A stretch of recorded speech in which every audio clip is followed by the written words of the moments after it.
موضوع الخطبة أيها الأفاضل يدور حول بر الوالدين، هذه الكلمة العظيمة المذكورة في القرآن، وبالوالدين إحسانا. سوف نتطرق إن شاء الله في هذه الجمعة إلى الإحسان إلى الوالدين.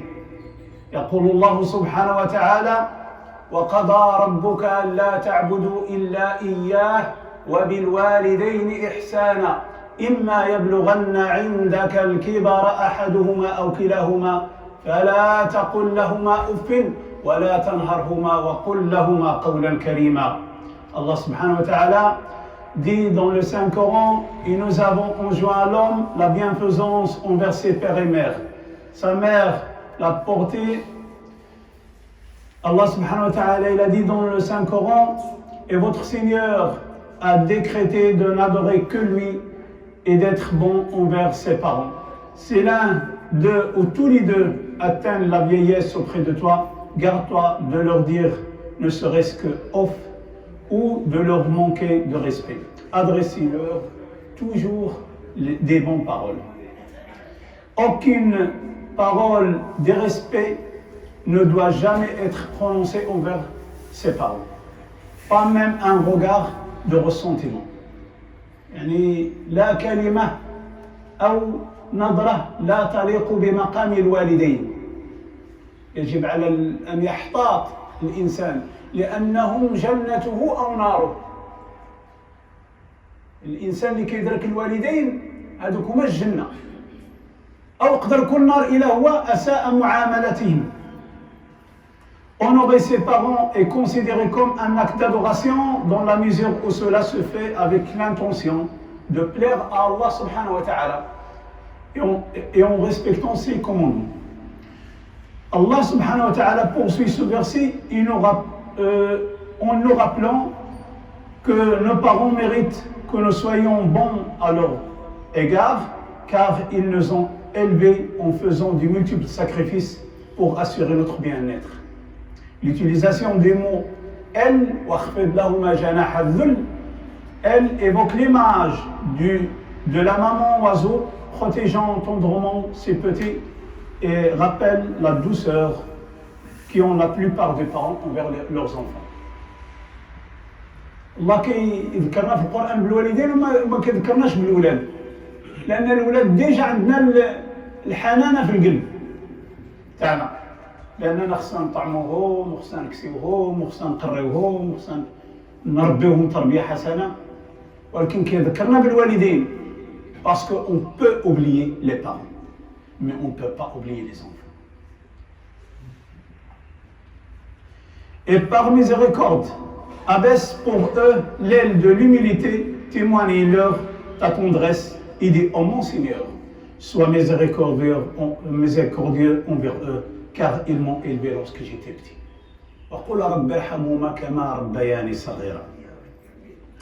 L'amour et la miséricorde qui émanent de tout miséricordieux se manifestent aussi dans la bonté qui existe entre les parents et leurs enfants.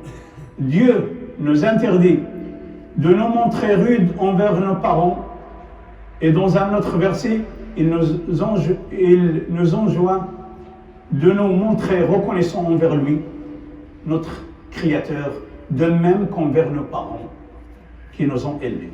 Encore une fois, Dieu a lié dans un même verset ses propres droits à ceux des parents.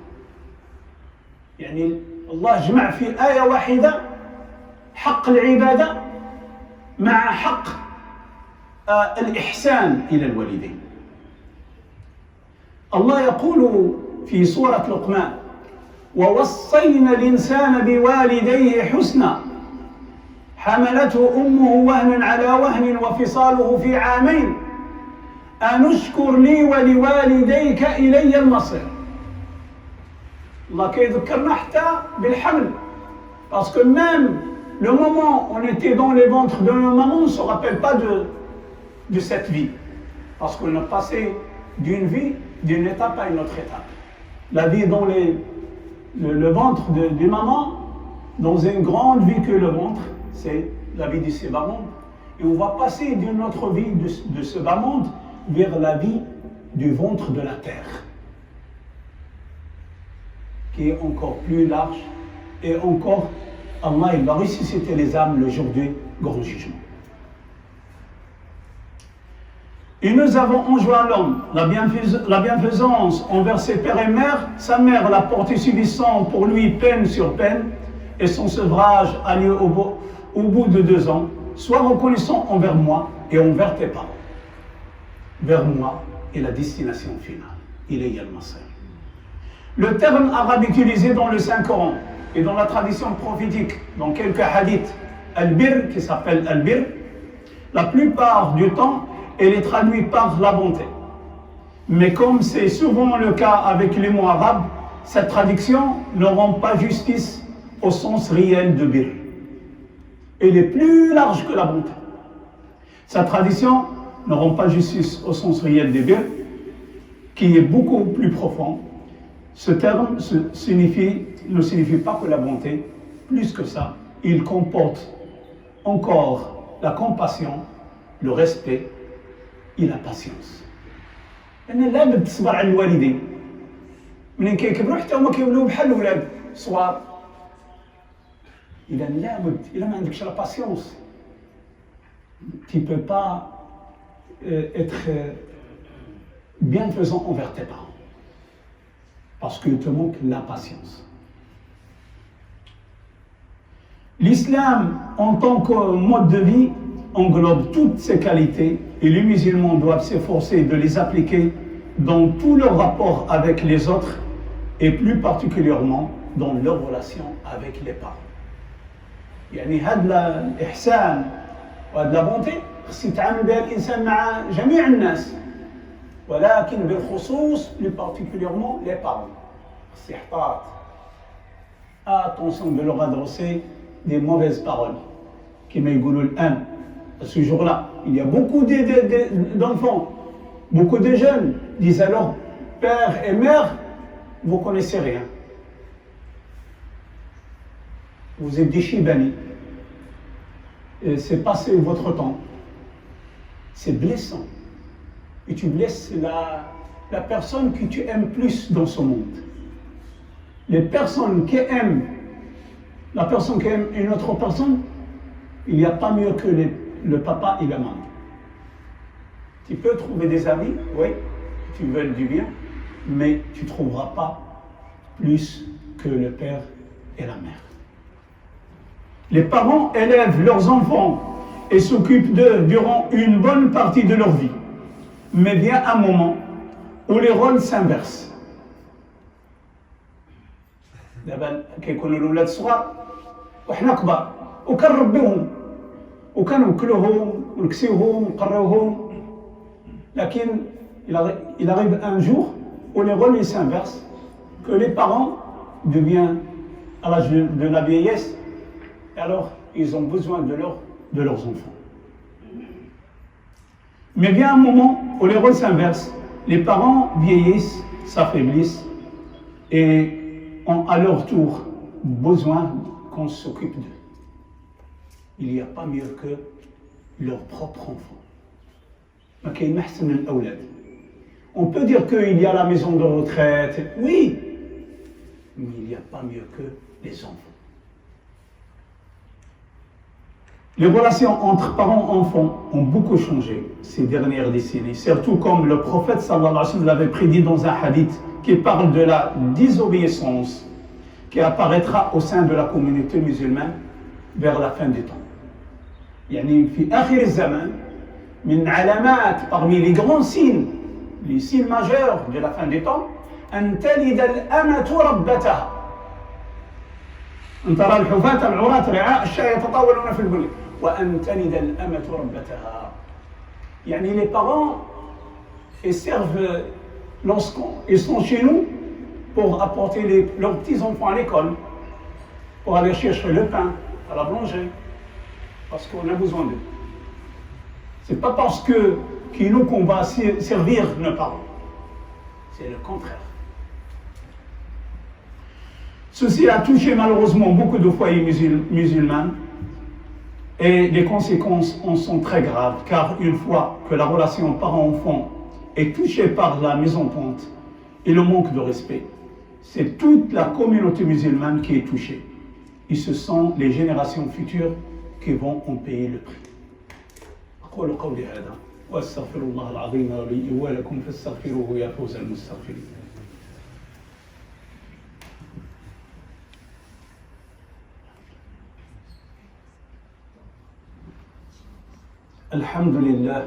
الحمد لله وكفى وصلى الله على نبينا المصطفى صلى الله عليه وسلم. الله سبحانه وتعالى في القرآن الكريم من السورة الثانية أي سورة البقرة après سورة الفاتحة il parle de la bienfaisance envers les parents. Allah dès la sourate al-Baqarah parle de cette obéissance aux parents, de l'adoration d'Allah qui est attachée à l'obéissance aux parents. يعني العبادة ديال الله والطاعة للوالدين. Abdullah ibn Abbas, le cousin du prophète sallallahu alayhi wa sallam, en lisant le Saint-Coran, a fait une remarque. Il a dit 3 versets ont été révélés au prophète sallallahu alayhi wa sallam, joints à 3 sujets. يعني آيات معهم يعني مترادفات ما نقدروش نفرقوهم. Et Allah n'accepte pas une partie de ces versets, sauf si on accomplit l'autre partie. Alors, il a cité les 3 versets en question. Allah يقول وأطيعوا الله والرسول لعلكم ترحمون. يعني لا تجدي طاعة الله toute seule. إذا كنت تطيع الله يجب أن تطيع رسول الله صلى الله عليه وسلم. Allah dit obéissez à Allah et obéissez au prophète. صلى الله عليه وسلم. ثم يقول الله سبحانه وتعالى وأقيموا الصلاة وآتوا الزكاة وما تقدموا لأنفسكم من خير تجدوه عند الله. إذن الذي يقيم الصلاة لا بد أن يؤتي الزكاة. Accomplissez la prière et acquittez-vous de la zakat. والآية الثالثة أن أشكر لي أي أشكر لله أن أشكر لي ولوالديك إلي المصير. لا بد أن تشكر الوالدين. من لا يشكر الناس لا يشكر الله. Sois reconnaissant envers moi ainsi qu'envers tes parents. Dans un hadith, il est dit, et il a dit le prophète sallallahu alayhi wa sallam, le paradis, il est sous les pieds de maman. C'est-à-dire la بغيت الجنة تقبل رجلين الوالدين. La place de la mère est très importante par rapport à celle du père, mais cela ne veut pas dire que l'on doit obéir à l'un et pas l'autre. أعطيكم قصة حدثت في زمان الإمام مالك رحمه الله. جاءه شاب, un jeune est venu voir l'imam Malik à l'époque. فقال له يا إمام أبي ذهب إلى السودان. السودان à l'époque du l'imam Malik, c'est-à-dire c'est l'Afrique. كانوا يقولون لها السودان. قال أبي ذهب إلى السودان ويأمرني بزيارته وأمي تنهاني. أمي كتقول لي لا ابقى. فماذا قال الإمام مالك؟ قال كلمته المشهورة أطع أباك ولا تعصي أمك. الإمام مالك أطع أباك ولا تعصي أمك. وجاء رجل إلى رسول الله صلى الله عليه وسلم فقال يا رسول الله من أحق الناس بحسن صحابتي؟ Qui dois-je mieux traiter? Le prophète sallallahu alayhi wa sallam, il lui répond en 3 reprises. Ta mère, ta mère, ta mère, et après ton père. قال أمك أمك أمك ثم أبوك.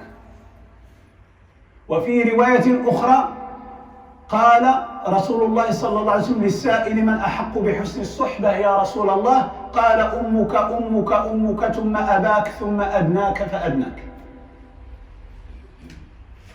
هل نحن نحسن صحبة والدينا؟ Je donne un seul exemple. Les parents, on est tous parents. Des fois on demande à nos enfants, viens, fais-moi ça, ou là on va partir ensemble visiter un tel, dès qu'il aura un appel de son ami, il te connaît. ما كيعرفكش. ينكر أباه وينكر أمه وكيمشي عند لي زامي. اي بورتون الوالدين ما كيحافيوش الولاد، ما كيدعوا عليهم غير بالخير. اتقي دعوة الوالدين فإنها parmi les invocations exaucées. دعوة الوالدين مستجابة، ولذلك نرجو من كل والدين أن لا يدعو على أبنائهم وبناتهم إلا بالخير، حتى في حالة الغضب، même lorsqu'on est en colère، دعوا على الأولاد والبنات بالخير.